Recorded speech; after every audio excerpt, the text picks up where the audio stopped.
تو کل نوٹ کر لیجئے، میں انشاءاللہ 9 بجے آ جاؤں گا، اور آپ ان سے کہیے گا جن کے 2 پیریڈ ہوتے ہیں وہ بجائے 8:45 کے 9 بجے تک چلیں، میں 9 بجے تک آ جاؤں گا۔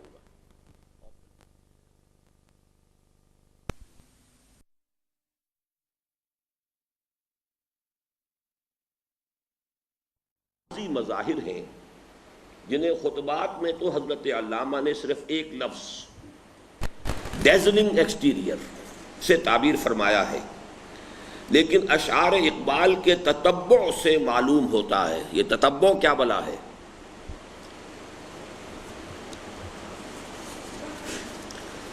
فرحان، تتبع، تدبر چلو، لیکن یہ تتبع میں اصل کیا ہے اس کے وہ کیا ہے؟ تابعین، تبع کے معنی اتباع اسی سے بنا ہے۔ باب افتعال ہوگا تو اتباع بن جائے گا، اتباع رسول، اتباع افتعال، اور تتبع تفعل۔ یہ تو اب آپ لوگوں کو یہ بہت زیادہ اس کی پریکٹس ہو جانی چاہیے، میں اسی لیے بار بار پوچھ رہا ہوں، اگرچہ مجھے اندازہ ہے کہ وقت خرچ ہو جاتا ہے اس میں۔ تو تتبع کا مطلب یہ کہ کسی چیز کے پیچھے لگ جانا، یعنی علامہ اقبال کے اگر اشعار کا تتبع کیا جائے، یعنی ان کا پوری طریقے سے فالو کیا جائے انہیں، تو معلوم ہوتا ہے کہ ان مظاہر خارجی کے بھی 2 رخ ہیں، جنہیں کہیں تو حضرت علامہ چہرہ روشن اندروں چنگیز سے تاریک تر۔ اب یوں سمجھیے کہ ایک کو انر کور ہوا، انر کور، یہ تو قرآن ہوا، لیکن یہ جو ایکسٹیریئر ہے اس کے بھی 2 رخ ہیں۔ یہ ایکسٹیریئر اتنا باریک نہیں ہے، اس کا ایک اندر ہے یہ، اور ایک اس کا باہر ہے۔ تو ڈیزلنگ ایکسٹیریئر صرف یہ باہر والا حصہ ہے، یہ جو ہے یہ انتہائی چہرہ روشن اندروں چنگیز سے تاریک تر۔ یہاں اندروں سے مراد یہ انر کور نہیں ہے، انر کور تو قرآن ہے، یعنی اس تہذیب کے مظاہر کے بھی 2 پہلو ہیں۔ ایکسٹرنل جو ہے، جیسے آپ کہتے ہیں کہ یہ سیلنگ ہے، اس کے اوپر روف ہے، لہذا یا روف کے اوپر جو ہے وہ ٹائل لگی ہوئی ہے، تو وہ ٹائل تو بڑی خوبصورت لگی ہوئی ہے، بہت عمدہ ہے، ڈیزلنگ ہے، لیکن اندر جو ہے چہرہ روشن اندروں چنگیز سے تاریک تر۔ لیکن اس اندروں کو انر کور کے اوپر نہ لے جائیے آپ، انر کور پر تو ہم گفتگو ختم کر چکے ہیں، وہ قرآنک ہے، یعنی توہمات اور تخیلات سے نکال کر مشاہدات اور تعقل پر انسان کے موقف کی بنیاد ہونی چاہیے، یہ انر کور قرآنک ہو گیا۔ کہیں ان کی نشاندہی طب مغرب کے مزے میٹھے اثر خواب آوری، طب مغرب کے مزے میٹھے۔ اب یہ جو 2 تضادات یہ بیان کر رہے ہیں مغربی تہذیب کے، یہ بھی ایکسٹرنل کے ہیں، چہرہ روشن اندروں چنگیز سے تاریک تر، طب مغرب کے مزے میٹھے اثر خواب آوری جیسے الفاظ سے ذریعے کرتے ہیں، اور اس ضمن میں غالباً سب سے زیادہ بھرپور انداز یہ ہے کہ نظر کو خیرہ کرتی ہے چمک تہذیب حاضر کی، یہ صنداعی مگر جھوٹے لگوں کی ریزہ کاری ہے۔ تہذیب حاضر کے ان بظاہر حسین و خوشنما اور دلکش و مرغوب کن مظاہر خارجی میں سے مثلاً، اب یہاں پہ ہم ایک ایک کر کے بات سمجھیں گے۔ مثلاً ایک حریت فکر ہے جس کے پردے میں یا باضابطہ الحاد و کفر، یا لا ادریت و ارتیابیت، اور ان دونوں کا حاصل ہے یا عریاں لا مذہبیت، یا کم از کم محدود مذہبیت کے پردے میں لپٹی ہوئی لادینیت۔ سمجھ گئے میری بات یا نہیں؟ یعنی ایک شے کہ جو بہت اچھی لگتی ہے، آزادی رائے، آزادی فکر، freedom of thought, freedom of expression, بالکل ٹھیک ہے، بہت عمدہ ہے، ڈیزلنگ ہے، لیکن اس کے پردے میں اصل میں کیا ہے؟ الحاد، کفر، لا ادریت، یہ ہم پہلے گفتگو کر چکے ہیں ان الفاظ کے اوپر. لا ادریت کسے کہتے ہیں؟ اینی بڈی؟ انگریزی میں کیا کہتے ہیں اس کو؟ اتنا فلسفہ بھی نہیں آپ نے سیکھا مجھ سے. ایگنوسٹسزم، ایگنوسٹک. دیکھیے یہ بھی عربی کی طرح زبان ہے.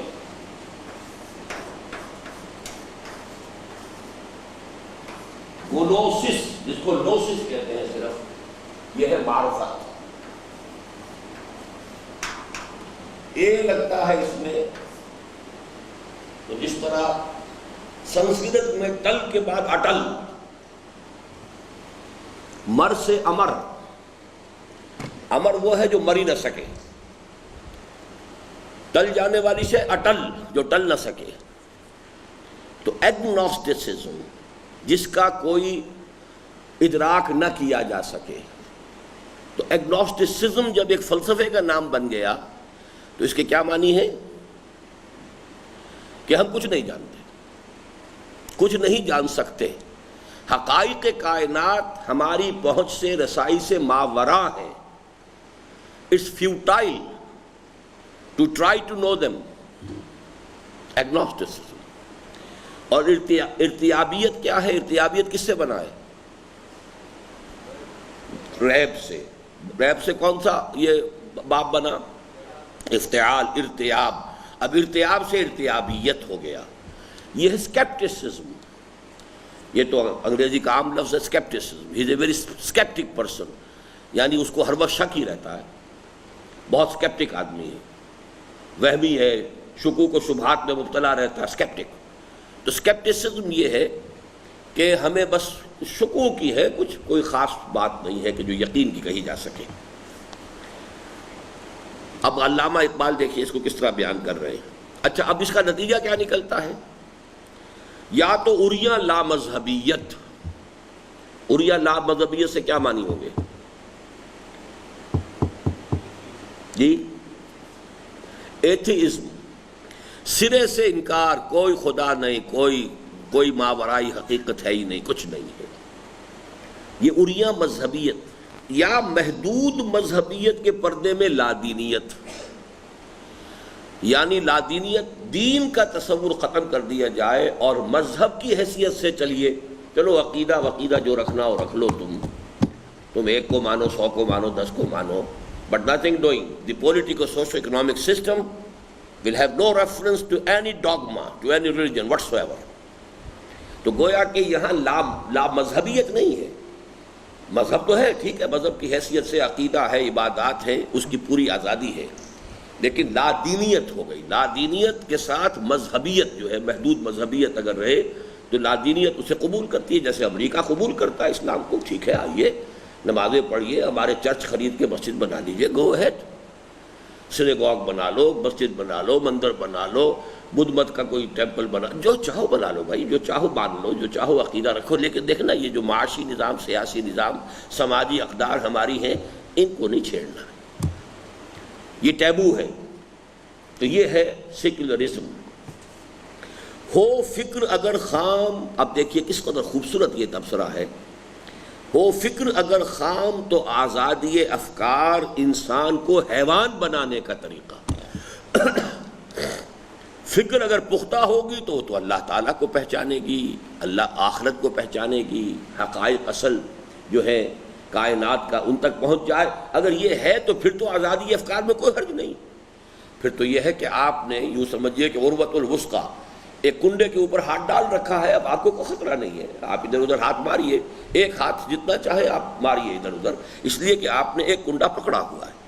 لیکن اگر وہ کنڈا ختم ہو گیا، اب جو ہاتھ پاؤں آپ ماریں گے تو پھر تو آپ لہروں کے رحم و کرم پر ہیں، کوئی لہر آپ کو جدھر چاہے لے جائے. بڑا پیارا شعر ہے. اب دیکھیے یہ گل و بلبل کی شاعری تو نہیں ہے، یہ تو فلسفہ ہے. ہو فکر اگر خام تو آزادی افکار انسان کو حیوان بنانے کا طریقہ. یہ میں نے اپنے پچھلے خطاب جمعہ میں جس چیز کو زیادہ نمایاں کیا کہ میں جو ایک معاملہ پچھلے جمعے میں بیان کرنا بھول گیا تھا کہ یہ جو پاکستان میں اب نظام آ رہا ہے، یہ جو IMF اور جو ورلڈ بینک کی حکومت ہے، اس کی مالیاتی استعمار ہے، اس کے ساتھ ہی انسان کو حیوان بنانا جو ہے یہ لازم ہے، اس لیے کہ آپ چاہتے کیا ہیں، اس نظام کے جو کارپرداز ہیں وہ چاہتے ہیں کہ یہاں لوگ میکسیمم محنت کریں، محنت کریں گے تو پروڈکشن ہوگی، پروڈکشن ہوگی تو کوئی ملائی نکلے گی، نہ دودھ ہی نہیں ہوا تو ملائی ہم کہاں سے لیں گے؟ تو ہمیں ملائی لینی ہے، ملائی کے لیے دودھ زیادہ چاہیے، دودھ کے لیے اس کو حیوان بناؤ بالکل، جیسے آج کل گائے کو جو ہے وہ انجیکشنز دیجئے تاکہ اور زیادہ وہ دودھ دے، چاہے اس سے اس کی پورا جو ہے انٹرنل فزیولوجی جو ہے اس کا بیڑا غرق ہو جائے، اس کی صحت جو ہے تباہ ہو جائے، کچھ ہو جائے، لیکن وقتی طور پر اسے انسان کو حیوان بنائیں گے تب ہی میکسیمم اس سے ہم خون نچوڑ سکیں گے، تو یہ اس کا لازمی حصہ ہے۔ تو ہو فکر اگر خام تو آزادی افکار انسان کو حیوان بنانے کا طریقہ۔ دوسرے حریت عمل ہے، جو ایکسٹرنل جو ڈیزلنگ ایکسٹیریئر ہے اس میں حریت فکر، حریت فکر کے بعد حریت عمل۔ ہاں آپ کو فریڈم ہے، you can do any thing you like, یہ کیا قیود اور حدود اور یہ اور پابندیاں اور یہ کرنا اور وہ کرنا، یہ غلط، یہ حرام، یہ جسٹ لیو دیم اسائیڈ، یہ سب پرانی باتیں ہیں، دقیانوسی باتیں ہیں۔ جس کی شکر والی تہ کے نیچے مزمر ہے، یہ لفظ مزمر ہوگا یا مزمر؟ مزمر کیا معنی اس کے ہے؟ چھپا ہوا، مزمر کے معنی چھپا ہوا۔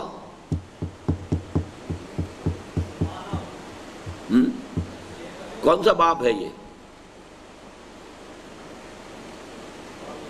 باب افعال، اس سے فاعل بنے گا مزمر، ازمار کے معنی چھپانا، مزمر کے معنی ہوں گے چھپانے والا، اور اس سے مفعول بنے گا مزمر، مزمر کے معنی چھپایا ہوا، چھپایا گیا، جو چیز کے چھپائی گئی ہے وہ مزمر ہے۔ عام طور پر جو ہے اس کو تلفظ ہم کر دیتے مزمر، اردو دان، لیکن یہ کہ اب آپ تو عربی دان ہو گئے نا، تو اس لیے آپ کو صحیح تلفظ کرنا چاہیے مزمر ہے۔ دوسرے حریت عمل ہے جس کی شکر والی تہ کے نیچے مزمر ہے اباحیت اور آوارگی کا زہر۔ اباحیت کسے کہتے ہیں؟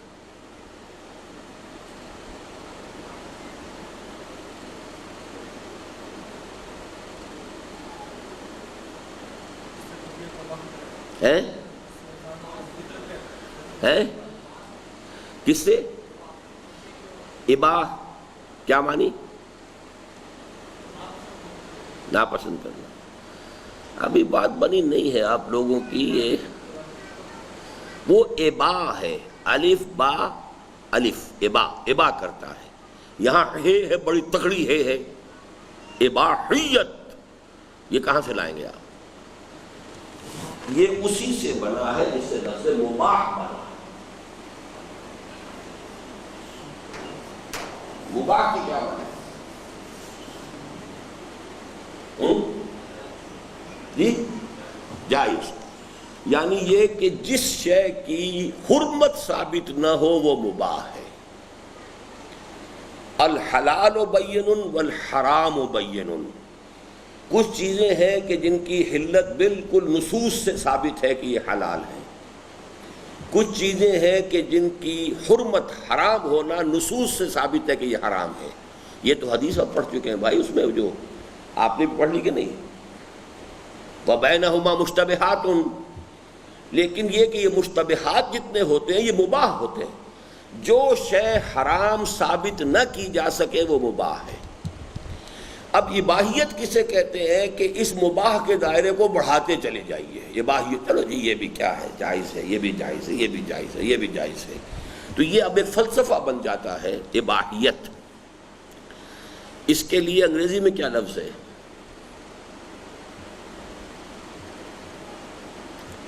ڈاکٹر عامر ہے؟ ٹالرنس تو بہت اچھی لفظ ہے۔ پرمیسیونیس کس قدر عمدہ لفظ ہے، پرمیسو سوسائٹی۔ ایک ہے prohibition, prohibited prohibited prohibited prohibited, یہ حرام یہ حرام یہ حرام یہ حرام، جیسے کہ سعودی عرب میں تدخین ممنوع، سگریٹ بھی نہیں پی سکتے، حرام ہے یہاں پہ، خاص طور پر جہاں یہ ہوتے ہیں گیس سٹیشنز، التدخین ممنوع التدخین بھی لکھا ہوتا ہے. یہ جگہ وہ ہے کہ جہاں پر دخان، یہ اسموک سے دخان، دھواں اڑانا جو ہے، اسموکنگ کرنا حرام ہے. تو پرمیسو سوسائٹی وہ ہوتی ہے جو ہر طرح کی چیزوں میں اباحیت کا لفظ نوٹ کر لیجئے. یہ آپ کو یہ چیزیں جو اصل لٹریری اردو ہوتی ہے اس میں یہ الفاظ آتے ہیں. اب آپ کو ان الفاظ کی تہ میں اترنے کی صلاحیت ہو جانی چاہیے کہ یہ لفظ عربی کے کس لفظ سے بنا ہے، کہاں سے آ کے استعمال ہوا. اباحیت اور آوارگی، اب اباحیت کا جو مفہوم ہے وہ آوارگی ہو گیا. یہ اردو کا جو ہے کولوکیل لفظ آ گیا کہ حریت عمل ہے جس کی شکر والی تہ کے نیچے مضمر ہے اباحیت اور آوارگی کا زہر، جس نے اخلاق و کردار اور شرافت و انسانیت کا دیوالہ نکال کر رکھ دیا ہے. تیسرے نمبر پر ہے حریت نسواں. اب دیکھیے کتنے اچھے اچھے سلوگنز ہیں یہ: حریت فکر، حریت عمل، حریت نسواں. فیمنزم، اب اس کا ایک باقاعدہ نیا نام، نئی اصطلاح فیمنزم. فریڈم آف ویمن والی بات اب گئی تو ذرا لفظ مستقل ذرا ہو گیا، مرکب ہو گیا. فیمنسٹ جو ایکٹیو ہیں اس کے اندر، ایکٹیوسٹ ہیں فریڈم آف ویمن کے میدان میں، وہ فیمنسٹ کہلائیں گے.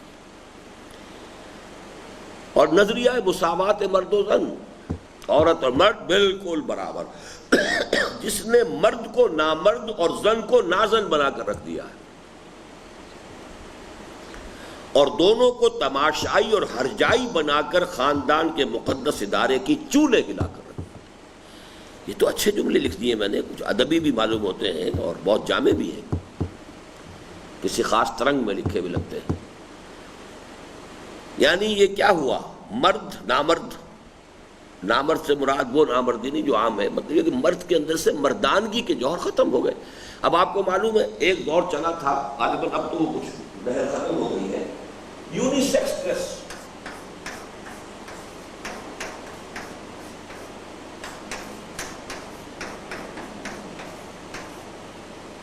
اب زیادہ نہیں رہا اس کا. یونیسیکس، ایک ہی لباس ہوگا دونوں کا، ڈریس. تو بسا اوقات تو پتہ ہی نہیں چلتا تھا کہ یہ لڑکا ہے کہ لڑکی ہے. زیادہ غور سے گھور کر دیکھنے سے ویسے شریعت نے منع کیا ہوا ہے.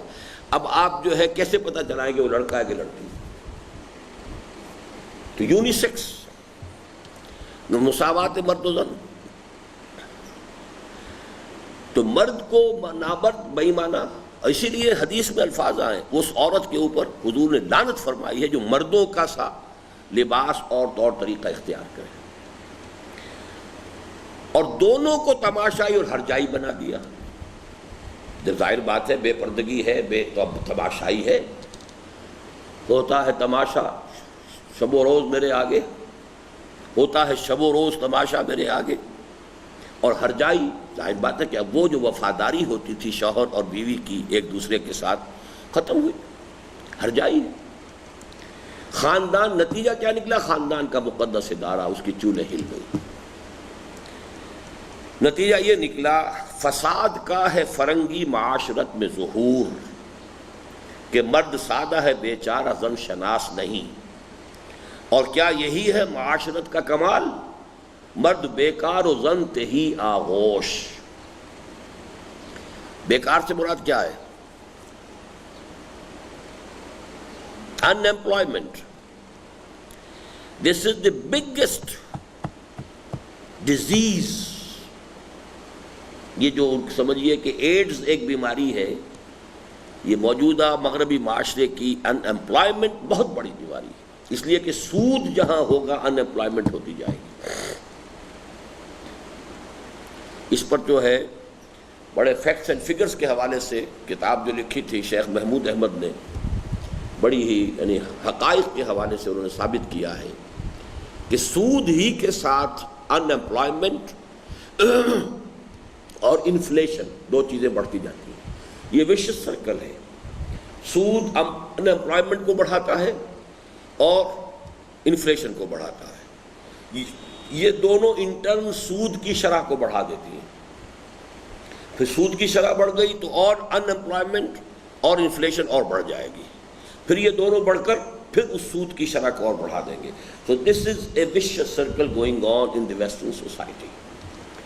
تو مرد بیکار اور زن تہی آغوش. عورت جو ہے اس کا تو اصل میں جو ہے اس کے گود میں بچہ ہو، یہ ہے جیسے کہ درخت کا پھول ہوتا ہے، درخت میں پھل لگا ہوا ہے.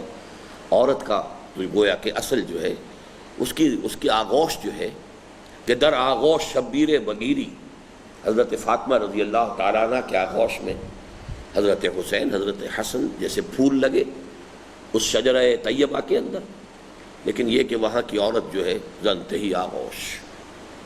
ایک تو اس لیے کہ اب وہاں پر فیملی پلاننگ بہت زیادہ ہے، دوسری یہ کہ عورتوں کو کام کرنا ہے. جب کام کرنا ہے تو ظاہر بات ہے کہ وہ اس بکھیڑے میں کیسے پڑیں. they have to earn their livelihood themselves. تو یہ سارے مسائل مل کر جو ہے وہ عورت جو ہے وہ پھر اسی کو پسند کرتی ہے.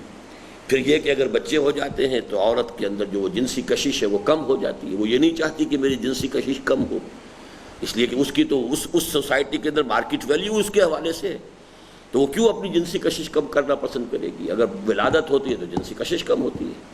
یہ سارے فیکٹرز ہیں جس کی وجہ سے اب ان کے ہاں گروتھ ریٹ جو ہے ان کا جو حال ہے کہ رفتہ رفتہ امریکہ میں بوڑھوں کی پرسنٹیج بڑھتی جا رہی ہے، جوانوں کی گرتی جا رہی ہے. وہ تو ہوگی. جو سارا میڈیکل ٹریٹمنٹ ہے، ہیلتھ کیئر ہے، وہ بوڑھوں کو بڑھاتا جا رہا ہے. اور کچھ نہیں تو ہیومن ویجیٹیبل بنا کے وہ ہسپتال میں پڑا ہوا ہے، اسے ساری مشینیں لگی ہوئی ہیں اور وہ نہ زندوں میں ہے نہ مردوں میں.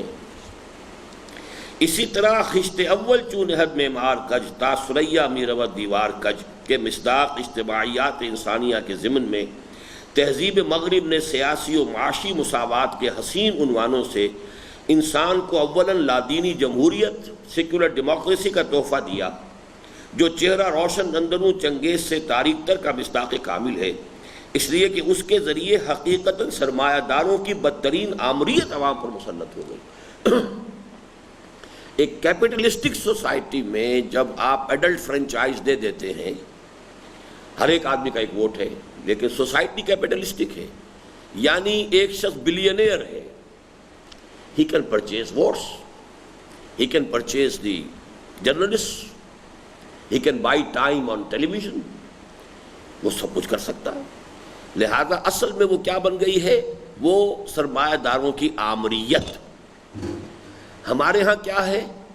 فیوڈلز کی میوزیکل چیئرز گیم ہے. سیاست جو ہے ہمارے ہاں از the musical chair games of the feudals. تو اس طریقے سے بظاہر تو یہ جمہوریت اور مساوات، ہر انسان کا ایک ووٹ ہے، سب کے لیے ہے، غریب کے لیے بھی، امیر کے لیے بھی. دیکھیے مساوات ہو گئی، لیکن وہ مساوات تو اس وقت حقیقی فروٹ دے جب کہ معاشی نظام کے اندر بھی اعتدال ہو. معاشی نظام جو ہے وہ ایک طرف کنسنٹریشن آف ویلتھ کر رہا ہے، دوسری طرف پاورٹی ہے، ایڈوانٹ ہے. تو اس کا نتیجہ کیا نکلے گا کہ جن کے پاس سرمایہ زیادہ جمع ہو گیا ہے ان کے ہاتھ میں سارا اختیار رہے گا، ان کا کھیل بن جائے گا. اور دیو استبداد جمہوری قبا میں پائے کوب، یہ آمریت استبداد، دیو استبداد جمہوری قبا میں پائے کوب. پائے کوب یہ پاؤں زمین پر مارنا، یہ گویا کہ ناچنے کے لیے، ڈانس کے لیے یہ ایک لفظ ہے کہ یہ در حقیقت استبداد کا دیو ہے جو ناچ رہا ہے، جو ننگا ناچ رہا ہے. تو سمجھتا ہے یہ آزادی کی ہے نیلم پری، تو سمجھتا ہے کہ اس میں فریڈم ہے اور اس میں ایک آدمی کو ووٹ مل گیا ہے اور سب کو اختیار حاصل ہو گیا ہے. وہ بنا سکتے ہیں حکومت، بگاڑ سکتے ہیں حکومت، یہ کر سکتے ہیں، جس کو چاہیں کامیاب کر دیں، جس کو چاہیں ناکام کر دیں. تو وہی ڈیزلنگ ایکسٹیریئر ہے، حقیقت میں پیچھے کیا ہے. اور اس کے بعد اس نہلے پر دہلا بے خدا اشتراکیت کا مارا جس نے انسان سے اس کی آزادی کو کلیتاً سلب کر کے اسے ایک مشین کا پرزہ بنا کر رکھ دیا. یہ گویا کہ اس سے اگلا قدم تھا، کیونکہ یہ تقریب میری کب کی ہے؟ 86 کی. ابھی سوویت یونین ختم نہیں ہوئی تھی، ابھی کمیونزم مرا نہیں تھا. اس وقت کی نوٹ کر لیجیے. آگے بڑھنے سے پہلے اس مقام پر دو امور کی وضاحت مناسب ہے. ایک یہ کہ تہذیب جدید کے اس علمیے کا اصل سبب سورۃ البقرہ کے 4 رکوع کی روشنی کے میں ایک جملے میں یوں بیان کیا جا سکتا ہے کہ اس نے علم الاسماء پر تو پوری توجہ صرف کی، جو ابتدائے آفرینش ہی میں حضرت آدم کی سرشت میں ودیعت کر دیا گیا تھا. اور جس نے تاریخ انسانی کے دوران مسلسل بروز، مشکل الفاظ کو پوچھ لیا کریں، کوئی حرج نہیں ہے. بروز کے کیا معنی ہے؟ ہاں اس لیے کہ آگے لکھا ہوا نا بروز و ظہور، تو آپ نے کہا کہ یہ برازہ، برازہ کے معنی سامنے آ جانا، ظاہر ہو جانا، نمایاں ہو جانا، تو بروز. اسی لیے بروزی نبوت کا لفظ استعمال کیا تھا غلام احمد قادیانی نے کہ میری نبوت بروزی ہے. بروزی کا مطلب یہ کہ حضور ہی کی نبوت اور چمک کر میرے ذریعے سے واضح ہو گئی ہے. گویا کہ میری کوئی انڈیپینڈنٹ نہیں ہے، بلکہ محمد صلی اللہ علیہ وسلم ہی کی نبوت جو ہے میرے ذریعے سے یہ زیادہ شائننگ ہو کر سامنے آ گئی ہے. ایک اس نے لفظ استعمال کیا تھا ذلی، میری نبوت ذلی ہے. ذلی اور بروزی یہ دو الفاظ اکثر و بیشتر آپ قادیانیت اور رد قادیانیت کا اگر کوئی لٹریچر ہوگا تو اس میں دو الفاظ آپ کو ملیں گے. ذل کہتے سائے کو، کہ میری نبوت ذلی ہے، جیسے درخت کا سایہ ہوتا ہے ایسے ہی میری نبوت حضور صلی اللہ علیہ وسلم کی نبوت کا سایہ ہے. اب کہیں اس نے بالکل ننگی نبوت کا بھی دعویٰ کیا ہے، بالکل انڈیپینڈنٹ، اور حضور سے اپنے آپ کو افضل بھی قرار دیا ہے، اور ان کے عقیدت مندوں نے کہا ہے محمد پھر اتر آئے ہیں ہم میں اور پہلے سے ہے بڑھ کر اپنی شان میں. شان میں کے بجائے شان میں، وہ اس کا ضرورت شعری کے تحت انہوں نے یہ کیا. محمد پھر اتر آئے ہیں ہم میں، یعنی غلام احمد جو ہے در حقیقت محمد ہی آ گئے دوبارہ. یہ انہی کا بروز ہے اور ظہور ہے، اور پہلے سے ہے بڑھ کر اپنی شان میں. خیر معاذ اللہ. تو یہ اصل میں جو ساری سائنس اور ایکوائرڈ نالج ہے وہ کیا ہے؟ علم الاسماء کا بروز اور ظہور ہے. میں اس کے لیے پہلے کیا مثال دیتا رہا ہوں؟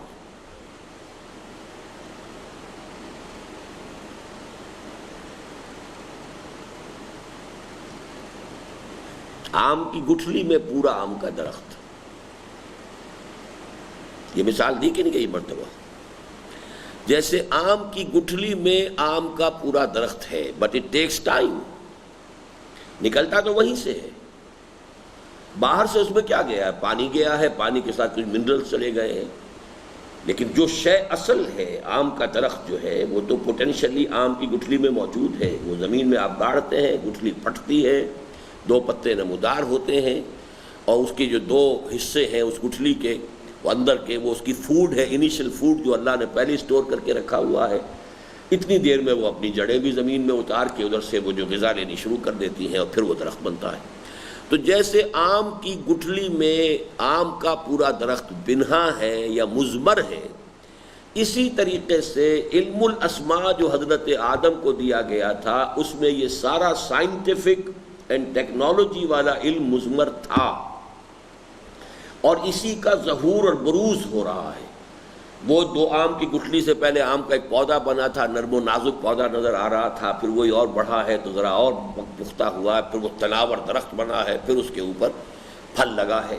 تو یہ گویا کہ اگر حضرت آدم آج سے 10,000 برس پہلے کی شخصیت ہیں تو 10,000 برس میں وہ جو پوٹینشلی حضرت آدم میں ودیعت کر دیا گیا تھا آم کی گٹھلی کی طرح کا علم، اس نے ظاہر ہو کر تناور درخت کی شکل اختیار کی. پھر پڑھیے اس پیرے کو. ایک یہ کہ تہذیب جدید کے اس علمیہ کا اصل سبب سورۃ البقرہ کے 4 رکوع کی روشنی میں ایک جملے میں یوں بیان کیا جا سکتا ہے کہ اس نے علم الاسماء پر تو پوری توجہ دی، صرف کی، جو ابتدائے آفرینش ہی میں حضرت آدم کی سرشت میں ودیعت کر دیا گیا تھا، اور جس نے تاریخ انسانی کے دوران مسلسل بروز و ظہور اور صعود و ارتقاء کے ذریعے، پھر ثقیل الفاظ آگے، صعود چڑھنا ہے،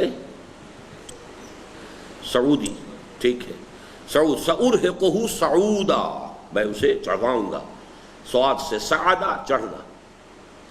اسی لیے مسعد کہلاتی ہے لفٹ. آج کل جہاں کہیں بھی آپ دیکھیں گے مسعد اٹھنے کی جگہ، اس میں ظرف مسعد یہ ہے، یہاں پر لفٹ ہے. اور ارتقاء اس کی ایولیوشن ہو رہا ہے کے ذریعے علم الاشیاء اور علم الخواص کے راستے سے سائنس اور ٹیکنالوجی کی صورت اختیار کی. لیکن اس علم وحی سے یکسر منہ موڑ لیا جسے قرآن ہدایت سے تعبیر کرتا ہے۔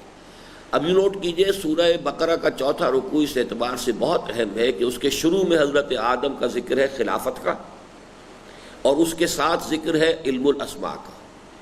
جب فرشتوں نے کہا کہ یہ ہم حاضر ہیں، ہمیں آپ یہ خدمت سونپ دیجئے، اور یہ انسان جو ہے یہ تو خون ریزی کرے گا، تو اللہ نے فرمایا میں نے اسے علم بھی دیا ہے، علم الاسماء، جو تمہیں نہیں دیا۔ وہ علم الاسماء جو ہے وہ ظہور کرتا ہوا یہاں تک پہنچ گیا۔ یہ ایکوائرڈ نالج ہے انسان کا۔ لیکن اسی چوتھے رکوع کے آخر میں یہ آیت ہے، فَإِمَّا يَأْتِيَنَّكُم مِّنِّي هُدًى فَمَن تَبِعَ هُدَايَ فَلَا خَوْفٌ عَلَيْهِمْ وَلَا هُمْ يَحْزَنُونَ۔ اب جیسے جیسے اور جب جب تمہارے پاس میری طرف سے ہدایت آئے تو جو کوئی ہدایت کی پیروی کرے گا اس کے لیے کوئی حزن نہیں ہوگا، کوئی خوف نہیں ہوگا۔ تو گویا کہ یہ العلم و علمان دو علم تھے انسان کے لیے، دو آنکھیں دے کر اللہ نے انسان کو پیدا کیا۔ ایک علم تھا کہ جو علم الاسماء کی حیثیت سے ایک بیسک فیکلٹی کی حیثیت سے انسان میں ودیت کر دیا گیا، ان السمع والبصر والفؤاد، اس کے ذریعے سے وہ علم الاسماء جو ہے ایک بڑے تناور درخت کی طرح بنتا چلا گیا۔ لیکن اس سے جو قدرت کی مخفی صلاحیتیں اور قوتیں انسان کے اختیار میں آتی گئیں استعمال کرنے کے لیے، اس کو اب سٹیم ایجاد ہو گئی، یا بجلی ایجاد ہو گئی، اب ایٹمک انرجی پر انسان کو قابو ہو گیا۔ اب یہ قوتیں ہیں، قوائے طبیعہ ہیں، فزیکل پاورز ہیں، ان پر اب ہمیں کنٹرول ہو رہا ہے۔ ہم سٹیم کو یوز کر کے سٹیم انجن بنایا ہے، بجلی کو یوز کر کے کیا بنایا، اس کے بعد اب کیا بنا رہے ہیں۔ لیکن اگر اس کو ہم رکھتے پابند اس علم ہدایت کا تو اس میں کوئی خرابی نہیں تھی۔ وہ علم ہدایت بھی رفتہ رفتہ آتا رہا، ہر نبی کے پاس وہ کتاب آتی رہی، ہدایات آتی رہی۔ فَإِمَّا يَأْتِيَنَّكُم مِّنِّي هُدًى فَمَن تَبِعَ هُدَايَ فَلَا خَوْفٌ عَلَيْهِمْ وَلَا هُمْ يَحْزَنُونَ۔ ہوا کیا ہے کہ انسان نے اس علم خدا سے، وحی سے، آسمانی ہدایت سے تو اپنے آپ کو محروم کر لیا، گویا کہ ایک آنکھ بند کر لی، ایک آنکھ کو چوپٹ کھول دیا۔ اور یہی در حقیقت دجالیت ہے۔ ایک ہے دجال شخص، وہ ایک شخص کی حیثیت سے ہوگا، لیکن دجالی فتنہ یہی ہے کہ انسان نے فزیکل سائنسز کی نالج کو اور to control the forces of nature جو صلاحیت ایکوائر کر لی ہے، وہ صلاحیت اس ہدایت خداوندی کی پابند نہیں رہی، لہذا اس نے ایک بہت بڑے فتنے کی شکل اختیار کر لی۔ یہ دجالیت ہے، یک چشم ہے، اس کی ایک آنکھ ہے، یعنی دو آنکھیں اللہ نے دی تھیں، علم ہدایت اور ایک علم الاسماء۔ علم الاسماء والی آنکھ چوپٹ کھل گئی، علم الہدایت والی آنکھ بند ہو گئی۔ نتیجتاً اس نے اس دجال کی صورت اختیار کر لی ہے جس کے ایک آنکھ بند ہے اور جس کی پیشانی پر جلی حروف میں کاف فا را لکھا ہوا ہے۔ یہ حدیث میں آتا ہے کہ اس کی پیشانی پر کاف فا را کفر لکھا ہوا ہوگا، لیکن ساتھ ہی یہ کہ اسے کوئی صاحب بصیرت ہی پڑھ سکے گا۔ تو اب یہ کہ ایک شخص معین وہ علیحدہ بات ہے، اس کو اس وقت سے گڑبڑ نہ کیجئے، لیکن اس تہذیب کے اوپر تو لکھا ہوا ہے کہ یہ تہذیب جو ہے الحاد پر، مادیت کے اوپر مبنی ہے، اس میں کسی خدا ودا، چلو مانتے ہو تو مان لو بابا، لیکن یہ کہ اس کا کوئی سروکار ہماری زندگی سے نہیں ہوگا، کوئی آسمانی ہدایت۔ تو گویا کہ یہ اس کی چھاپ ہے، اس کا جو شعار ہے، اس کا جو سب سے بڑا سمبل ہے وہ یہی ہے۔ چنانچہ اب یہ یک چشم عفریت نوع انسانی ہی نہیں، ہر قسم کی حیات عرضی کی کلی تباہی پر تلا کھڑا ہے۔ اس جملے کے اندر کیا چیز مضمر ہے بتائیے آپ، خاص طور پر جدید لوگ، تعلیم یافتہ لوگ۔ آج سب سے زیادہ جس کی دہائی دی جا رہی ہے وہ انوائرمنٹ کی ہے، پولیوشن کی ہے، کہ انسان کی اس ٹیکنالوجی نے جو اس زمین کے اوپر کی انوائرمنٹ کو چینج کر دیا ہے، جس طریقے سے کہ اس کو محروم کیا ہے اس کے جنگلات سے، جس تیزی کے ساتھ محروم کیا ہے جنگلات سے، اس سے یہ سارے موسم بدل رہے ہیں، اس سے پھر حیوانات کی زندگی متاثر ہو رہی ہے، پولیوشن ہو رہی ہے، سمندر کے اندر زندگی اجیرن ہو رہی ہے۔ گویا کہ یہ ساری ٹیکنالوجی وغیرہ بڑھ کر کیا کر رہی ہے، نہ صرف یہ کہ ایک طرف تو اندیشہ ہے، کسی بھی وقت، ابھی تو تھوڑی دیر کے لیے ذرا بات ٹل گئی ہے، ڈیٹینٹے ہو گیا اور رشیا وہ ایک سپر پاور کی حیثیت سے نہیں رہا، لیکن یہ کہ کسی بھی وقت by any accident even atomic war چھڑ سکتی ہے، اب بھی چھڑ سکتی ہے۔ جن کے پاس ایٹمک اسلحہ اب بھی رکھے ہوئے ہیں وہ تو رکھے ہوئے ہیں، یہ کوئی بھی ان میں سے جو ہے ذرا بفر جائے کسی وقت، کسی کا دماغ خراب ہو جائے، وہ نارتھ کوریا ہو یا کوئی اور ہو یا چائنا ہو یا یہ جو ہماری آزاد ہوئی ہے ریاستیں، مسلم ریاستیں، ان میں سے کسی کا جو ہے کوئی زیادہ ایڈونچرس قسم کا آدمی آ جائے، تنگ آمد بجنگ آمد، تو اگر وہ وار شروع ہو گئی تو ختم ہو جائے گی، انسانی زندگی تو ختم ہو جائے گی، سوائے چینی کہتے ہیں کہ ہم بچ جائیں گے، اس لیے کہ ہم تو بلوں میں گھس جائیں گے، ہماری تعداد اتنی ہے، ہم نے بڑے بڑے شہر بنائے ہی نہیں ہیں، اور ہم جو ہے کتنے ہی مار دو ہمارے پھر بھی ہم بچیں گے۔ لیکن یہ کہ ہم جو تہذیب تمدن، اور نہ صرف یہ کہ پوری نوع انسانی بلکہ ہر قسم کی حیات عرضی کے لیے یہ بڑا ایک ڈیلیکیٹ بیلنس ہے، بایولوجیکل بیلنس ہے کہ جو قائم ہے، اور اس کو جس طریقے سے انسان ڈسٹرب کر رہا ہے، جو پولیوشن ہو رہی ہے، اور جو اب ہمارے یہاں بھی زرداری صاحب خوب پیسہ کما رہے ہیں، اور وہ اسی انوائرمنٹ اور یہ اور وہ، جہاں کسی کارخانے کے بارے میں نوٹس گیا اور کہا کہ صاحب یہ آپ کا جو کارخانے کا جو ویسٹ جا رہا ہے اس سے یہ خراب ہو رہا ہے، اب اس سے جتنے چاہیں پیسے آپ بٹور لیں، کوئی تھوڑی بہت اس سے کروا دی بہتری، باقی یہ ہے کہ پیسے کماؤ۔ یہ دندا ہمارے ہاں ہر اچھی چیز اور برے معنی میں استعمال ہو جاتی ہے، لیکن یہ کہ بہت کنسرن ہے اس وقت دنیا میں کہ یہ جو کچھ ہو رہا ہے اس سے تو یہ کہ اس دنیا کے اوپر سے حیات کا یہ پورا سلسلہ ہی شاید ختم ہو جائے۔ ایک بات تو یہ ہوئی، دوسرے یہ کہ عالم اسلام میں اس تہذیب کے ضمن میں یہ متوازن نقطہ نظر میری محدود معلومات کی حد تک سوائے علامہ اقبال مرحوم کے اور کسی کے یہاں نظر نہیں آتا۔ یعنی کون سا متوازن نقطہ نظر؟ کہ اس تہذیب کا انر کور خالص قرآنی ہے، البتہ اس کا جو ایکسٹرنل جو مظاہر ہیں ان کے دو حصے ہیں، لحاف جو ہے اس کے اوپر چڑھا ہوا، لحاف کی بھی ایک ابری بھی ہے اور ایک اس کے اوپر کا کور بھی ہے، اور ایک اس کی کیا اس کو استر کہتے ہیں۔ تو وہ ابری تو بڑی خوبصورت چھینٹ کی بنی ہوئی ہے، بہت عمدہ ہے، یا شنیل کی ہے، بہت چمکدار ہے، لیکن اندر جو ہے اس کے یعنی حریت فکر، حریت عمل، آزادی نسواں اور مساوات مرد و زن، پھر جمہوریت، اور یہ تمام چیزیں جو ہیں یہ بہت خوبصورت نعرے ہیں، لیکن ان کے پردے میں اصل میں کیا ہے؟ اس حوالے سے ان دو چیزوں کو علیحدہ علیحدہ کر کے اور پھر ان کو ڈسٹنگوش کرنا کہ یہ انر کور اس قرآنک، یہ خرابی جو ہے در حقیقت وہ ایکسٹرنل جو اس کا ڈیزلنگ ایکسٹیریئر ہے اس میں ہے۔ اس میں بھی جو اصل پرنسپلز ہیں وہ صحیح ہیں، لیکن یہ کہ وہ حد اعتدال سے تجاوز کر کے خراب ہو گئے۔ آزادی فکر ہونی چاہیے but with in the limits, اسی طریقے سے آزادی عمل ہونی چاہیے لیکن ود ان سرٹن لمٹس۔ ایک شخص کہے صاحب میں تو مادرزاد برہنہ نکلنا چاہتا ہوں سڑک پر، آپ کو کیا، آپ اپنی آنکھیں بند کر لیں، جو آپ نہیں دیکھنا چاہتے مت دیکھیں، لیکن یہ کہ آپ کو کوئی لمٹس اس کے اوپر رکھنی پڑتی ہیں۔ اب وہ لمٹس کیا ہوں؟ وہ لمٹس ہے کہ جو شریعت پرسکرائب کرتی ہے، بس باقی اس کے اندر آزاد ہیں، ود ان دو دیٹ سرکل آپ آزاد ہیں۔ لیکن اگر آپ وہ بالکل مادر پدر آزاد ہو جائے تو پھر ظاہر بات ہے کہ جو کچھ ہوگا وہ آج مغربی تہذیب میں ہو رہا ہے۔ دوسرے یہ کہ عالم اسلام میں اس تہذیب کے ضمن میں یہ متوازن نقطہ نظر میری محدود معلومات کی حد تک سوائے علامہ اقبال مرحوم کے اور کسی کے یہاں نظر نہیں آتا، اور ان کے بعد ان کی شمع سے اپنے چراغ روشن کرنے والوں میں بھی کم از کم اپنی محدود بصارت و بصیرت کی حد تک مجھے صرف ایک شخصیت ایسی نظر آتی ہے جس کے فکر میں اس کا توازن کا عکس کامل موجود ہے، اور وہ ہے ڈاکٹر رفیع الدین مرحوم مغفور۔ یعنی علامہ اقبال پر کتابیں تو بہت سارے لکھی ہیں، بہت کتابیں لکھی گئی ہیں، اقبال اکیڈمی ہے اور اقبال ریویو ہے اور مسلسل چھپ رہا ہے، لیکن میرے نزدیک علامہ اقبال کے فکر کا یہ توازن اگر ریفلیکٹ ہوا ہے ان کے بعد تو صرف ایک شخصیت کی کتابوں اور تصانیف میں ہے، اور وہ ڈاکٹر رفیع الدین مرحوم مغفور ہے، جن کی وہ کتاب قرآن اور علم جدید، آئیڈیالوجی آف دی فیوچر، حکمت اقبال وغیرہ وغیرہ۔ ورنہ اکثر و بیشتر افراد و اشخاص کی حد تک بھی یا حیرانی و سرگردانی نظر آتی ہے، یا انتہا پسندی اور یک رخا پن، یا حیرانی اور سرگردانی، یعنی کچھ لوگ تو اس کے ایکسٹرنل جو ایکسٹیریئر ہے ڈیزلنگ اس میں مبہوت ہو کر رہ گئے، ڈیزڈ، ڈیزلنگ ہے and they have been dazed۔ لیکن دوسری طرف کچھ لوگ ہیں کہ یک رخا پن ٹوٹل اس کو ریجیکٹ کرتے ہیں، کچھ اس کے اندر حقیقت ہے ہی نہیں، سو ٹو ریجیکشن۔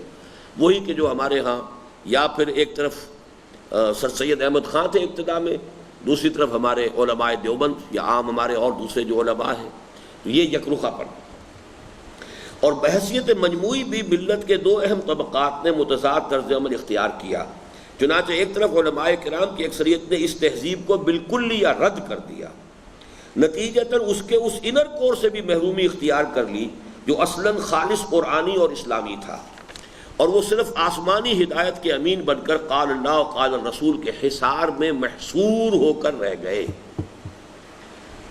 اور دوسری جانب قوم کی عظیم اکثریت نے تہذیب مغرب کو من و عن قبول کر لیا، نتیجتاً اس کے انر کور کے ساتھ ساتھ اس کے جھوٹے نگوں کی ریزہ کاری سے پیدا شدہ صناعی کو بھی ایک شکست خوردہ اور مرعوب ذہنیت کے ساتھ جوں کا توں قبول کر لیا۔ نتیجہ وہ نکلا جسے کسی صاحب درد نے یوں بیان کیا ہے کہ میں نے دیکھا ہے کہ فیشن میں الجھ کر اکثر تم نے اسلاف کی عزت کے کفن بیچ دیے، نئی تہذیب کی بے روح بہاروں کے عوض اپنی تہذیب کے شاداب چمن بیچ دیے۔ اور اس ضمن میں بھی اللہ تعالیٰ رحمت نازل فرمائے اپنے اس بندہ قلندر پر جس نے کمال انصاف کا ثبوت دیا جب ملت کے ان دو اہم طبقات کے تضاد عمل کو یوں واضح کیا۔ بڑا سادہ یہ دو اشعار ہیں، لیکن واقعہ یہ ہے کہ سادگی و پرکاری جس کو کہا جاتا ہے اس کی بڑی اعلیٰ مثال۔ کہا اقبال نے شیخ حرم سے، تہے محراب مسجد سو گیا کون؟ یعنی ہمارے جدید تعلیم یافتہ لوگ جو ہیں وہ مولویوں کو کوستے ہیں، یہ تو کنویں کے میڈک بن کر رہ گئے، اور یہ تو صرف جو ہے مسجد کے ملا بن گئے، انہیں سوائے وضو کے مسائل کے اور ان چیزوں کے کچھ اور کسی چیز سے سروکار نہیں۔ ٹھیک ہے، اور غلط بات تو نہیں ہے ان کی، صحیح ہے، لیکن جواب جو ہے اب دیکھیے کس قدر خوبصورت ہے یہ جواب ملا نے نہیں دیا ہے، شیخ حرم نے نہیں دیا۔ ندا مسجد کی دیواروں سے آئی، فرنگی بتکدے میں کھو گیا کون؟ تم فرنگی بتکدے میں کھو گئے، یعنی ایک طبقہ وہاں تہے محراب مسجد سو گیا کون؟ وہ سو گئے، انہوں نے جدید علوم جدید فکر اس سے اپنے آپ کو محروم کیا، بس وہ محراب کے نیچے انہوں نے وہ پناہ لے لی۔ تو کہا اقبال نے شیخ حرم سے، تہے محراب مسجد سو گیا کون؟ ندا مسجد کے دیواروں سے آئی، فرنگی بتکدے میں کھو گیا کون؟ جواب دیا پورا پورا کہ تم نے کیا کیا، کون سا تیر مار دیا؟ تم اس فرنگی تہذیب کے جو ہے بے دام غلام بن گئے، تم نے اس کی ہر چیز کو جو ہے اسی طریقے سے قبول کر لیا ہے۔ فکر اقبال کی اس روشنی میں پاکستان کی عوامی سیاست کے بڑے اور درمیانی دھارے اور اس کی حالیہ مہیب لہر کا تجزیہ کیا جائے تو اس کے بھی دو جز سامنے آتے ہیں۔ چنانچہ اس کا بھی ایک انر کور ہے جو نہ غیر اسلامی ہے نہ غیر قرآنی، اور نہ افکار و نظریات اقبال کے منافی ہے نہ تصورات قائد اعظم کی نقیض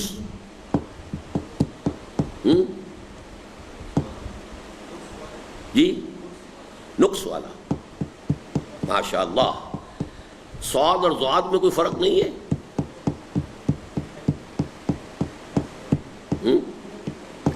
آپ تو قاری بھی ہیں، صاد اور ضاد میں تو بڑا فرق ہے، نقیض ہے جی، نقض ٹوٹ جانا، یہ تو بڑی بنیادی الفاظ ہیں، کیا کریں آپ کا۔ اب آپ فارغ التحصیل بھی ہونے والے ہیں، دیکھیے نقص اور نقض،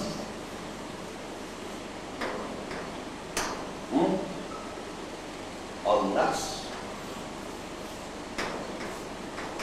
عربی ایک بڑی بہت خوبصورت زبان ہے۔ میرے پاس وقت نہیں تھا کہ میں اس زبان کو سیکھ سکتا، لیکن جتنا کچھ بھی ہے میں اپریشیٹ اس کو کر لیتا ہوں۔ نقص، نقص کے معنی بھی توڑنا ہے۔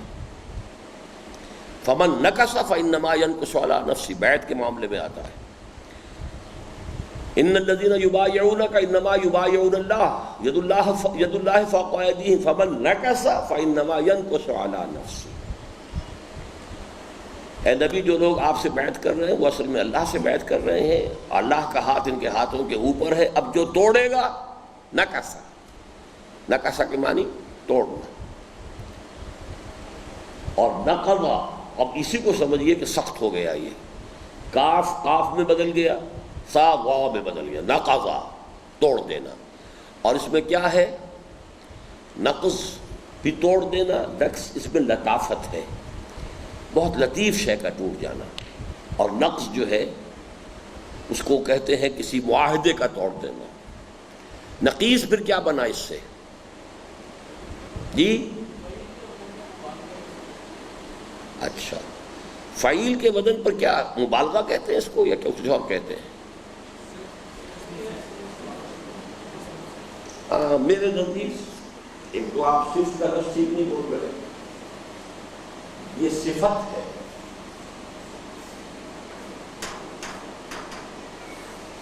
اور اس کے ساتھ نہ زیادہ صفت مشبہ، نقیص، نقص، توڑ دینے والا. کیا پڑھ رہے تھے؟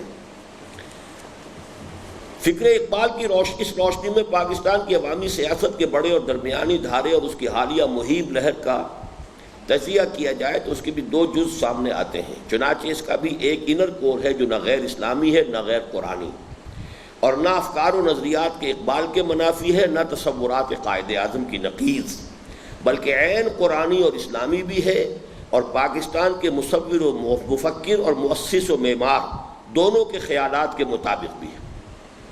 اور اسوی میں اس دھارے کی مقبولیت اور اس کی قوت و شوکت کا راز مضمر ہے. البتہ دوسرا جز جو بجائے خود نہایت اہم ہے، بے خدا بھی ہے اور بے دین بھی، اور خالص مشرکانہ بھی ہے اور ملحدانہ بھی، اور یہ بات نہایت اہم اور لازمی ہے کہ ان دونوں اجزاء کو علیحدہ علیحدہ پہچان لیا جائے اور دونوں کے ساتھ ایک طرز عمل اختیار کرنے کے بجائے علیحدہ علیحدہ رویہ اختیار کیا جائے. یعنی جیسے مغربی تہذیب کا انر کور قرآنی ہے، ایکسٹیریئر کے بھی دو پہلو ہیں، ایک ڈیزلنگ ہے، بہت اچھا عنوانات ہیں، لیکن اس کے اندر جو ہے چھپا ہوا وہ زہر ہے. اسی طرح یہ جو ہم نے کل پڑھا تھا کہ یہ مڈل را جو چل رہی ہے ہمارے ہاں، ایکسٹریم لیفٹسٹ، ایکسٹریم رائٹسٹ، درمیان میں ایک لہر ہے. اب ہمارے ہاں لیفٹسٹ بہت تقریباً معدوم کے درجے میں آ گئے، موجود ہیں، وہ اشخاص ہیں، ان کے رجحانات ہیں، لیکن سوویت یونین کے ڈس انٹیگریشن کے بعد اور کمیونزم کے خاتمے کے بعد اب ان کے اندر کوئی قوت نہیں رہی، کوئی مقاومت نہیں رہی، اب ان کی کوئی جو ہے اہمیت نہیں رہی، اس کو ذہن میں رکھ لیجیے. لیکن اشخاص موجود ہیں، گروہ موجود ہیں، سندھی نیشنلزم بھی ہے، بلوچ نیشنلزم بھی ہے، ساری چیزیں موجود ہیں، لیکن فی الحال دبی ہوئی ہے. آگ بجھی ہوئی نہ جان، آگ دبی ہوئی سمجھ. ایکسٹریم رائٹ پر مثلا جماعت اسلامی ہے یا اور کوئی جماعتیں ہیں. درمیان کا جو ہے دھارا، جس کے اندر کہ اس وقت بھٹو اور یعنی بے نظیر اور نواز شریف دونوں برابر کے شریک ہیں، دونوں سیکولرزم کے علمبردار ہیں، چاہے وہ کھل کر کہتی ہے اور یہ اس کو کھل کر کہتے نہیں ہیں، لیکن اپنے طرز عمل سے ثابت کر چکے ہیں. دونوں سودی معیشت کو جاری رکھنا چاہتے ہیں، دونوں ہی امریکہ کے گھڑے کی مچھلی ہیں، دونوں ہی ان کے ساتھ جو ہے IMF اور ورلڈ بینک کے ساتھ وہی معاملہ کریں گے، اور اس کے تو یہ مین دھارا ہے. اس دھارے کی اسی طریقے سے بے نظیر کا معاملہ ہے. تو اس میں دھارے کے اندر بھی دو حصے ہیں، ایک حصہ اس کا جائز ہے، صحیح ہے، نہ غیر قرآنی ہے نہ غیر اسلامی ہے، اگر ہم نے اسے بھی ریجیکٹ کر دیا تو ہماری غلطی ہوگی، اور ایک حصہ اس میں حرام ہے، شرک ہے، الحاد ہے، اس کو ہمیں آئیڈینٹیفائی کرنا چاہیے علیحدہ علیحدہ.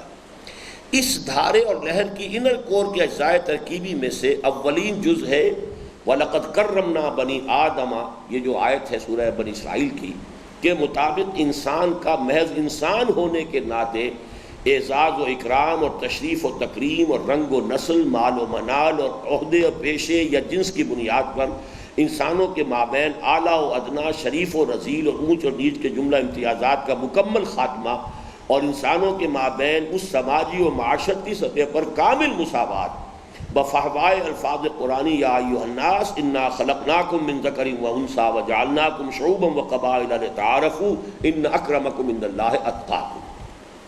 یہ تو سورہ حجرات میں آپ پڑھ چکے ہیں. پہلی چیز کہ جو مثلا بھٹو نے کی تھی، اس نے پہلی مرتبہ پاکستان میں مزدور کو زبان دی اور سیلف رسپیکٹ دیا. تم بھی انسان ہو، صرف کارخانے دار انسان نہیں ہے. ان کے اندر ایک احساس پیدا ہوا کہ ہم بھی انسان ہیں، ہمارے بھی حقوق ہیں. کاشتکار کو یہ تصور دیا کہ ہم بھی انسان ہیں. یہ دوسری بات ہے کہ پھر وہ اس کو پازیٹیو رخ پر نہیں ڈال سکا. اس کے اندر اتنی صلاحیت نہیں تھی کہ ان کو صحیح رخ پر ڈالتا. ان جذبات کو وہ پھر غلط رخ پر پڑ گئے. مزدور نے کام کرنا چھوڑ دیا، گویا کہ بس اب ہم کیوں کام کریں. کاشتکار نے بھی جو ہے وہ سرکشی اختیار کر لی. تو اس اعتبار سے بھٹو فیل ہوا ہے بعد میں. لیکن جہاں تک اس کا تعلق ہے کہ ایک سیلف رسپیکٹ، چنانچہ یہ میں نے بارہا یہ قول سنایا ہے مجھے ایک صاحب نے کہ جو دولتانہ صاحب کے بہت قریب کے آدمی تھے، دولتانہ صاحب فوت ہو چکے ہیں، انہوں نے بتایا کہ انہوں نے ایک مرتبہ جا کر اپنے ہاں اپنی جو جاگیر ہے ان کی لڈن، وہاں کے کاشتکاروں کا اجتماع کیا. اس نے کہا بھائی انہیں کی دے دیتا تو کہتے ہیں لوگوں نے بربلا کہا میاں جی دیتا تے نہ اس کو نہ تو کچھ دیتا پر وہ ساڈا نام تے لینا نا. It's very clear. اس نے نام تو لیا ہے ہمارا کہ ہم بھی کوئی ہے، انسان ہیں، ہم حیوان نہیں ہیں، ہم جو ہے بالکل گائے بھینس کی طرح آپ کے اس مرضی کے اوپر نہیں ہے جس طرح کر لیں. تو یہ نام ساڈا نام تے لینا نا. تو یہ ایک بات تھی جو اس نے کر کے دکھائی. اب اس کو بھی آپ ریجیکٹ کر دیں گے، یہ تو ایک پازیٹیو سائن ہے. ہمیں سوچنا چاہیے کہ اس نے جو کچھ کیا ہے اس کا کوئی پازیٹیو حصہ بھی تھا کہ نہیں تھا. یہ دوسری بات ہے وہ اسے آگے استعمال نہیں کر سکا.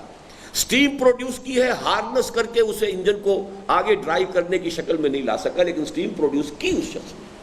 ورنہ ہمارے ہاں اس سے پہلے جو تھی وہ صرف ڈرائنگ روموں کے اندر بیٹھ کے سارے معاملات طے ہو جاتے تھے. وہ صرف وڈیروں کے ڈرائنگ روموں کی سیاست ہوتی تھی، پبلک سے اس کا کوئی تعلق تھا ہی نہیں سرے سے.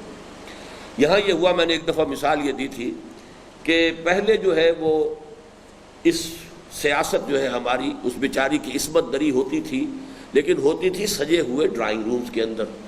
بھٹو نے اسے لا کے گلی میں کھڑا کر دیا، وہ گلی میں ریپ ہو رہی ہے، تو وہ اس سے زیادہ اور گندگی پیدا ہو گئی. لیکن یہ کہ ایک کام اس نے یہ کیا کہ سیاست کو وڈیروں کے ڈرائنگ روموں سے نکال کر عوام کی سطح پر لے آیا. دس از اے پازیٹیو اپروچ. وفاوائے کل مومن اخوت اندر دلش، حریت سرمایہ آب و گلش. مرد مومن کے بارے میں اقبال کہتے ہیں اندر دلش، اس کے دل میں یہ بات، لوہے قلب کے اوپر یہ بات منقش ہے، لکھی ہوئی ہے کہ کل مومن اخوت، تمام اہل ایمان آپس میں بھائی بھائی ہیں. حریت سرمایہ آب و گلش، اور آزادی، فریڈم، یہ اس کے آب و گل کا سرمایہ. کیا مانی؟ کھوسا صاحب کچھ تو بتائیں آپ لوگ. گل کسے کہتے ہیں؟ جاٹوں کی ایک گوت ہے نا گل ہے، جٹ. گل مٹی کو کہتے ہیں بھائی. آب و گل، پانی اور مٹی کے گارے سے انسان بنا ہے نا. تو گویا کہ یہ سرشت کے معنی میں جس گارے سے انسان کی بندہ مومن کی پیدائش ہوئی ہے اس کے اندر حریت کوٹ کوٹ کر بھری ہوئی ہے. حریت سرمایہ آب و گلش، آب و گل، آب پانی، گل مٹی. تو آب و گلش، گلش اس کا، اس کی مٹی اور اس کے پانی کے اندر جس مٹی اور پانی سے بندہ مومن کی تخلیق ہوئی ہے اس میں حریت جو ہے گویا کہ اس میں کوٹ کوٹ کر بھری ہوئی ہے. کیوں؟ جب وہ کہتا ہے کہ اللہ کے سوا کوئی حاکم نہیں،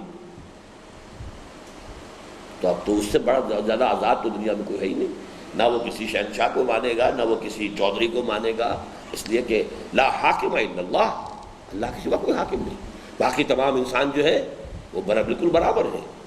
ناشکیب امتیازات آمدہ، امتیازات سے تو اس کا کوئی تعلق ہی نہیں، وہ نہایت بے صبرا ہو جاتا ہے. ناشکیب یعنی یہ کہ وہ امتیازات کے خلاف بغاوت کرنے پر وہ مجبور ہے. ایک ہوتا ہے برداشت کر لینا، ناشکیب اسے کہتے ہیں کہ جو برداشت نہ کر سکے. تو ناشکیب امتیازات آمدہ، بندہ مومن جو ہے وہ امتیازات کو برداشت نہیں کر سکتا. در نہاد او مساوات آمدہ، اس کی تو نہاد کے اندر جو ہے، اس کی سرشت کے اندر مساوات ہے. تمام انسان آدم و حوا کی نسل سے ہے، اور تمام انسان اللہ کی پیدا کردہ ہیں. تمام انسان پیدائشی طور پر برابر ہے. پیدائشی طور پر کوئی انسان کسی دوسرے انسان سے نہ اعلیٰ ہے نہ ادنا ہے. یہ تو سب سے بڑا، جیسا کہ میں نے بارہا بتایا ہے کہ توحید کے جو 3 کورولریز ہیں، ایک کورولری حاکمیت اللہ کی، باقی خلافت انسان کے لیے. دوسری کورولری مالک حقیقی ہر شے کا اللہ، باقی امانت ہے جس کے پاس ہے. تیسری کورولری تمام انسان پیدائشی طور پر برابر ہے.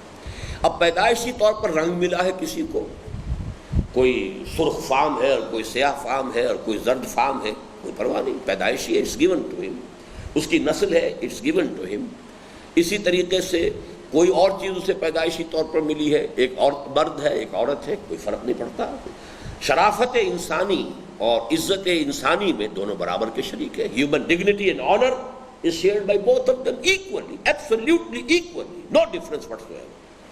وہ بالکل ایک مینجمنٹ کا پرابلم ہے کہ ایک عورت بیوی ہو گئی اور ایک مرد شوہر ہو گیا تو گھر کے اندر کا نظام جو ہے وہ مرد کی قوامیت پر ہے۔ جیسے کہ ایک انسان جو ہے وہ وزیر ہے یا آفیسر ہے، ایک سبارڈینیٹ ہے۔ As human beings they are equal, لیکن اس ارینجمنٹ میں، اس مینجمنٹ میں ایک اوپر ایک نیچے ہے، ایک کو حکم دینا دوسرے کو ماننا ہے۔ اسی طریقے سے شوہر اور بیوی کا معاملہ ہے۔ لیکن یہ کہا جائے کہ عورت گھٹیا ہے خلقت کے اعتبار سے، غلط بات ہے، برابر ہے۔ نا شکیب امتیازات آمدہ در نہاد او مساوات آمدہ، ان امتیازات کا کلی خاتمہ اور کامل انسانی مساوات کا بالفعل قیام رسول عربی صلی اللہ علیہ وسلم کا وہ ترہ امتیاز ہے جس کے سامنے ایچ جی ویلز جیسے دشمن اسلام اور شاتم رسول، شاتم کسے کہتے ہیں؟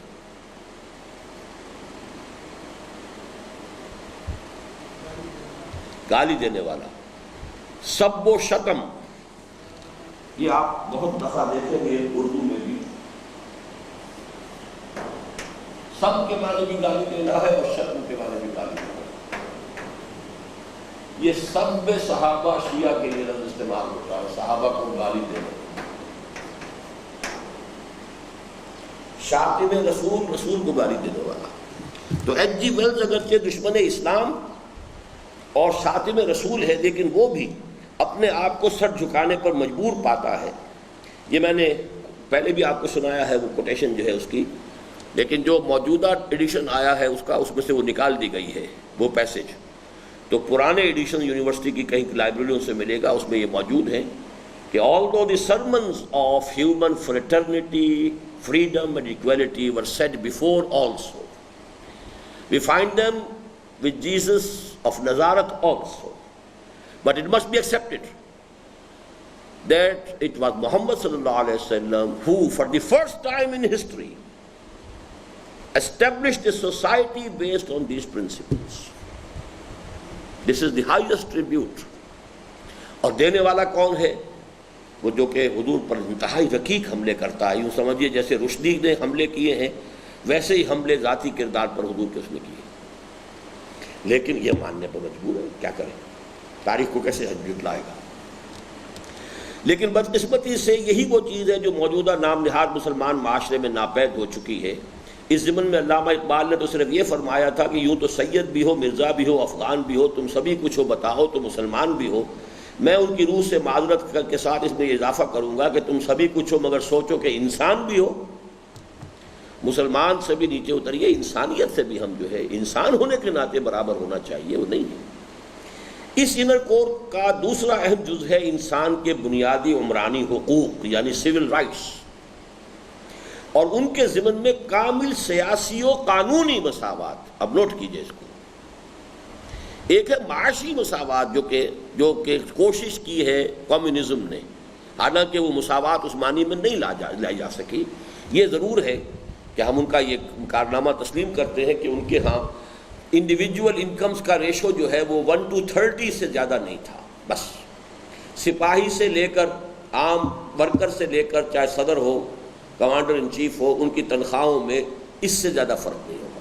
یہ نہیں کہ جو امریکہ میں ہے کہ ایک طرف بلینز آف ڈالرز ہیں اور دوسری طرف جو ہے گھیٹوز کے اندر انسان رہ رہا ہے۔ یہ آپ کو بہرحال انہوں نے جو بھی کر کے دکھایا تھا اس میں اس کو گیپ کو بہت کم کر دیا تھا، لیکن معاشی مساوات اسلام کا نعرہ نہیں ہے، اس میں عدل ہے، البتہ کامل قانونی اور سیاسی مساوات۔